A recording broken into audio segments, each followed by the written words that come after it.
Hello everyone, আমার YouTube চ্যানেলে তোমাদের সবাইকে স্বাগত জানাই। আশা করি তোমরা সবাই সুস্থ আছো, ভালো আছো। আজকে তোমাদের সাথে সুজি দিয়ে একদম চটজলদি একটা পিঠের রেসিপি শেয়ার করতে চলেছি, তো দেখতে থাকো।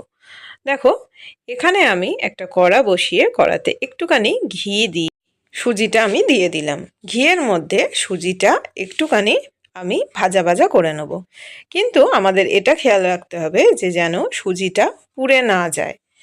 দেখো, এইভাবেই আমরা 2-3 মিনিট একটুখানি ভাজা ভাজা করে নেব। ঘি দেওয়ার জন্য কিন্তু এরকম হয়েছে, এটা কোনো ব্যাপার না। তো দেখো, এটা একটুখানি ফ্রাই করে নিচ্ছি ভালো করে। তো এইভাবে কিন্তু আমরা ক্রমশ খুন্তি দিয়ে বা হাতা দিয়ে নাড়তে থাকবো, নইলে নিচটা ধরে যাওয়ার সম্ভাবনা থাকবে। তো এটা প্রায় ভাজা হয়ে গেছে। এবার এর মধ্যে দেখো আরেকটু নেড়ে চেড়ে আমি অ্যাড করব এখানে দুধ। তো এখানে যে কোনো গরুর দুধ বা মাদার ডেয়ারির দুধ বা দুধ হাতের কাছে না থাকলে গুঁড়ো দুধও কিন্তু গুলে এটা করতে পারো।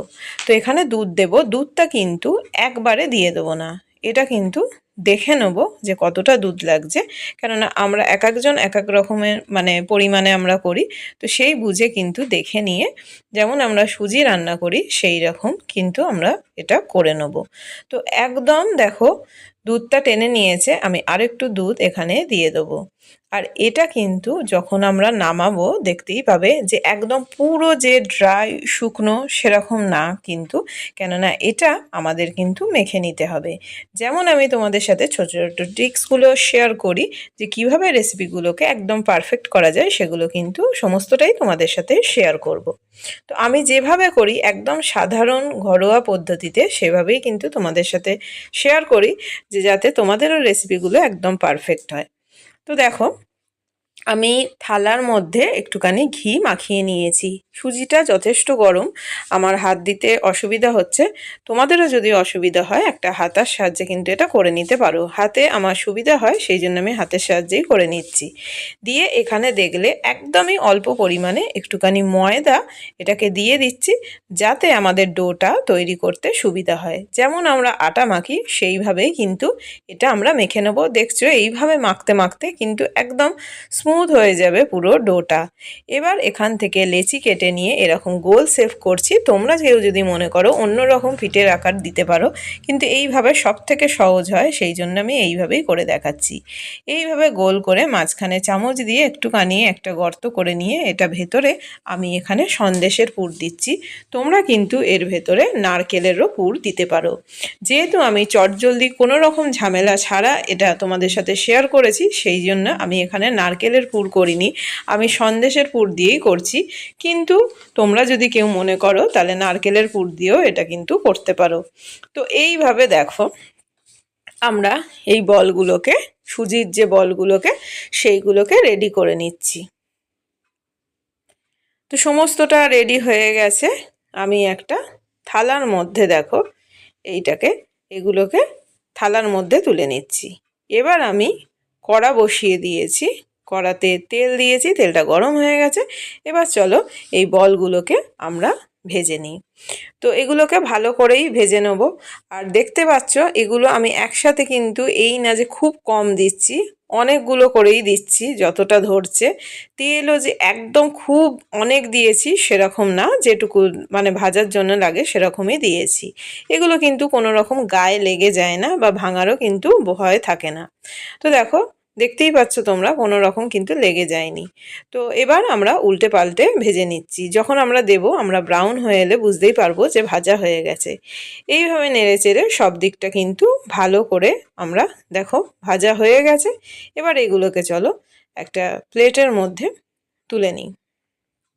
তো এগুলো ভাজা হয়ে গিয়ে বাদবাকি যেগুলো আছে সেগুলোও আমি ভেজে নিচ্ছি।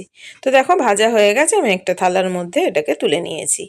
এবার কিন্তু এখন হয়ে যায়নি রেসিপিটা, এখানে আমি কিছুটা পরিমাণ দুধ বসিয়েছি। যদি কেউ মনে করো যে দুধে আরও গুঁড়ো দুধ অ্যাড করতে পারো, কিন্তু আমি দুধটা জাল দিয়ে দিয়ে ঘন করে ফেলেছি। এখানে কিন্তু আমরা দুধটাকে একটু ঘন করে নেব। এখানে আমি দেখতে পেলে খেজুরের গুড় নিয়েছি, এই খেজুরের গুড়টা এখানে দিয়ে দিচ্ছি। খেজুরের গুড়ের পরিমাণ তোমরা যে যেমন মিষ্টি খাও সেটা সেই বুঝে দেবে, সেই জন্য আমি কিন্তু এই পরিমাণটা আর বলছি না। তো দেখো এখানে গুড় দিয়ে দিচ্ছি, কিন্তু এটা পুরোটা গ্লাস, ছোট্ট একটা গ্লাসে নিয়েছিলাম দেখলে, ঢালতে অসুবিধা হচ্ছে, সেই জন্য বাদবাকিটা আমি চামচে করে এর মধ্যে মিশিয়ে নিচ্ছি। তো গুড় যখনই দেবে, আর গুড় দেওয়ার সময় গ্যাসটা কিন্তু একদম কমিয়ে দেবে। তারপরে পরে আমরা বাড়াবো, কিন্তু এখন আমি গ্যাসটাকে একদম কমিয়ে দিয়েছি।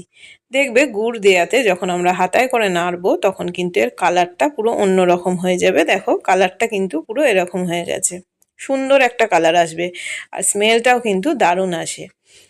তো দেখো খেজুরের গুড় দিয়ে এটাকে আমি নেড়ে নিচ্ছি। দেখো দুধের মধ্যে সর পড়েছে, সেটা দেখে তোমরা বুঝতেই পারছো যে দুধটাকে কিন্তু আমি জাল দিয়ে দিয়ে একটু ঘন করে নিয়েছি। এবার গুড় দিয়েও কিন্তু এটাকে আমরা আরেকটু ফুটিয়ে নেব। আর আমি এখানে দেখো দুটো তেজপাতা দিই। তো দুধটা দেখো আমি কিন্তু গুড় মেশানোর পরেও কিন্তু বন্ধ করে দিইনি, এটা কিন্তু ভালো করে ফুটিয়ে নেব। কেননা যখনই আমরা গুড়টা দেব কালারটা তো চেঞ্জ হবে, এটা মেল্ট হতে শুরু করবে, দেখবে দুধটা কিন্তু যতটা ঘন হয়েছিল একটু পাতলা পাতলা হয়ে যাবে। দেখবে চিনি বা গুড় দিলে কিন্তু সেইটা হয়, কেননা এটা দিয়ে জল ছাড়বে। তো তারপরে দেখো এটাকে ভালো করে দেখছো ফুটিয়ে নিচ্ছি। এখন কিন্তু আমি গ্যাসটা বাড়িয়ে দিয়েছি। তো এটাকে ফুটে এলে যখন একটু ঘন হয়ে যাবে, এবার কিন্তু আমরা যে সুজির বলগুলো রেডি করেছিলাম সেইগুলো দিয়ে দেবো। আর এখানে আমি দুটো এলাচ ভেঙে দিয়ে দিলাম, গুঁড়ো করার কোনো দরকার নেই, এরকম ভেঙেই দিয়ে দিলে হবে। তো দেখো এলাচগুলো দিয়ে দিয়েছি। তো চলো এবার যে বলগুলো রেডি করেছি সুজির, সেইগুলো আমরা দিয়ে দিই। এটা কিন্তু খুব সুন্দর একটা রেসিপি, তো অবশ্যই তোমরা ট্রাই করতে পারো। ভালো লাগলে অবশ্যই চ্যানেলটাকে সাবস্ক্রাইব করে পাশে থাকা বেল আইকনটা প্রেস করো। সাবস্ক্রাইব তোমাদের করতে বলা হয় এই কারণে যে যাতে সমস্ত ভিডিওর নোটিফিকেশন তোমাদের কাছে পৌঁছে যায়, যাতে তোমরা সমস্ত ভিডিওগুলো দেখতে পারো। আর ভালো লাগলে অবশ্যই কিন্তু কমেন্ট বক্সে জানিও কীরকম লাগলো, তাহলে কিন্তু বেশ ভালো লাগে, মনে হয় তোমাদের সাথে কথা হচ্ছে। ঢাকা দিয়ে খানিকক্ষণ রেখে দেবে, তাহলে কিন্তু এটা বেশ ঘন হয়ে যায়।